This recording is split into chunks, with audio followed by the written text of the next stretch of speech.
Vamos a conversar sobre la primera etapa del análisis financiero de un negocio, es el análisis cualitativo.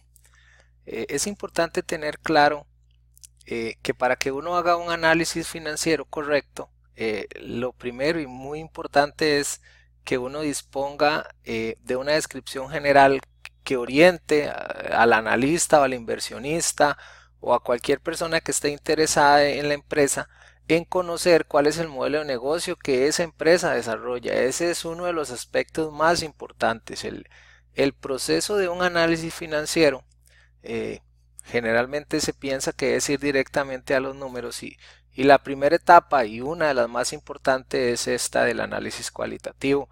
Una vez que uno tiene claridad de cuál es el modelo de negocio que lleva a cabo la empresa, puede proseguir con las siguientes etapas de las variaciones absolutas y relativas, las razones financieras, las notas a los estados financieros y otras notas explicativas y la vinculación entre todos los hallazgos que uno tenga con respecto a las etapas anteriores. Algunas de las actividades que uno hace cuando lleva a cabo un análisis cualitativo, un análisis descriptivo de la empresa son las siguientes, es describir o conocer cuáles son los tipos de productos o servicios que ofrece la empresa.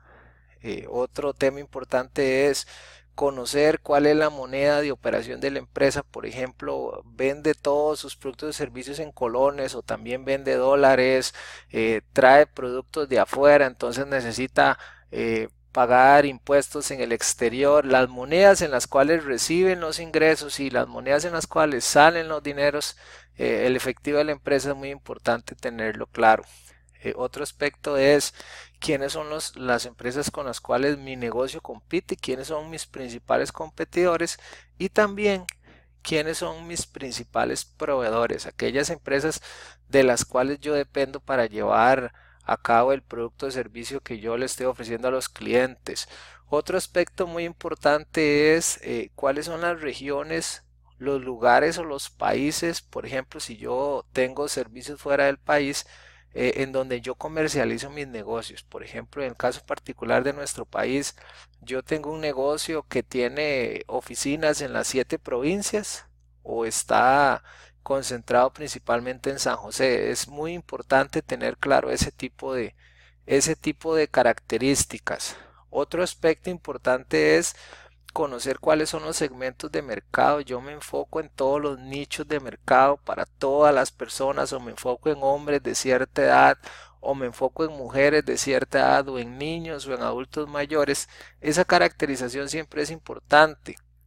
Y el último tiene que ver con aspectos de gobierno corporativo, quiénes son los directores, quiénes son los dueños, en las juntas directivas están miembros de la familia, cuál es la formación que esas personas tienen, saben del negocio que llevan a cabo. Eh, Algunos aspectos más ampliados, por ejemplo, aquí dice nombre de la empresa, entonces uno le pondría ahí cuál es el nombre de la empresa que uno analiza. Entonces, en el primer aspecto que dice principales productos, uno lo que haría es describirlos, describir sus productos o servicios e identificar qué tan importantes son dentro de su modelo de negocio. Por ejemplo, yo me dedico a hacer ropa deportiva y mi principal producto son las tenis. Bueno, eso es importante tenerlo claro porque a pesar de que yo tenga otros productos, yo podría depender muchísimo de las tenis. Lo otro es el tema de las zonas geográficas. Yo podría saber cuál es el nivel de ingresos, de ventas que yo recibo por diferentes zonas geográficas, así como por productos, si yo recibo más ingresos por un producto u otro, y en las monedas en las cuales yo trabajo. Entonces, si esos ingresos principalmente están en dólares, pero yo recibo otros ingresos en colones, eso también es importante que uno lo tenga claro. ¿Cuáles son mis principales competidores? ¿Cuáles son los productos que ellos tienen en los cuales compite conmigo? Porque podría ser que no en todos los productos tengamos los mismos competidores, entonces es muy importante tener eso claro. También lo que les decía, los segmentos de mercado, cuáles son las características de esa población que yo atiendo, la edad, el sexo, el nivel de ingreso, las zonas en donde están ubicados. El tema de gobierno corporativo, quiénes son los gerentes, cuál es el parentesco que tienen entre ellos, cuál es su formación profesional, su experiencia. y otros aspectos financieros de interés como el que uno pueda hacer pasteles, estos gráficos en donde uno puede ver cuáles son los diferentes ingresos por producto por segmento de mercado. Si uno quisiese aplicar esto anterior en una empresa, entonces lo podríamos hacer en Nike. Entonces vean qué interesante, lo primero que uno tendría que tener claro con Nike es, por ejemplo, cuándo fue fundada, quién la fundó. Si ustedes ven aquí abajo, dice si tienes cuerpo, eres atleta, traer inspiración e innovación a cada atleta del mundo. Y dice Nike fomenta una cultura de invención, creamos productos, servicios y experiencias para el atleta de hoy. ¿Cuál es la misión de la empresa? ¿Cuál es la visión de la empresa? ¿Cuáles son los valores? Esos son aspectos cualitativos que son muy importantes conocer. ¿Cuáles son los productos que yo ofrezco? Entonces, si ustedes ven aquí en la gráfica, vienen los principales productos que ofrece Nike, desde ropa, diferentes tipos de balones, gorras, medias, tenis.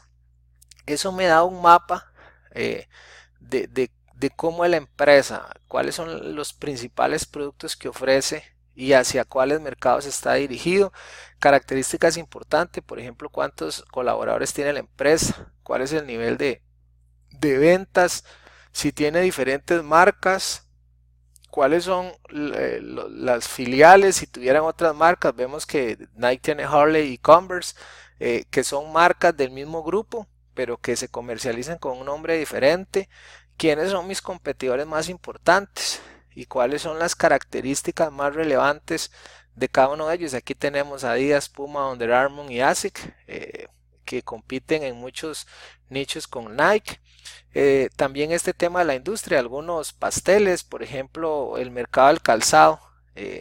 Los principales Nike, Adidas y New Balance concentran el 80% y que la Nike se dirige principalmente a hombres, con el 60% de sus ingresos está o corresponde a hombres. Y en cuanto al consumo de calzado, en la gráfica de arriba vemos que el principal es China. En cuanto a la estructura de negocio, aquí vemos que, por ejemplo, los ingresos para esos 3 años que están ahí, el principal rubro de ingreso viene de Norteamérica y el siguiente rubro es de Europa del Oeste. Eso es importante. A través de ese análisis podemos darnos cuenta cuáles son los nichos de mercado más relevantes. Y en el cuadro de abajo vemos que la principal fuente de ingresos es de, de de calzado deportivo. Entonces vemos que es importante tener claro cuáles serían pues, la principal línea de negocio. Algunos otros aspectos importantes de cuando uno ya hace un pequeño análisis financiero, por ejemplo, tiene operaciones en diferentes monedas, entonces la cobertura de divisas es relevante, y dado que Nike ofrece innovación, el tema de investigación y desarrollo siempre es muy importante tenerlo analizado.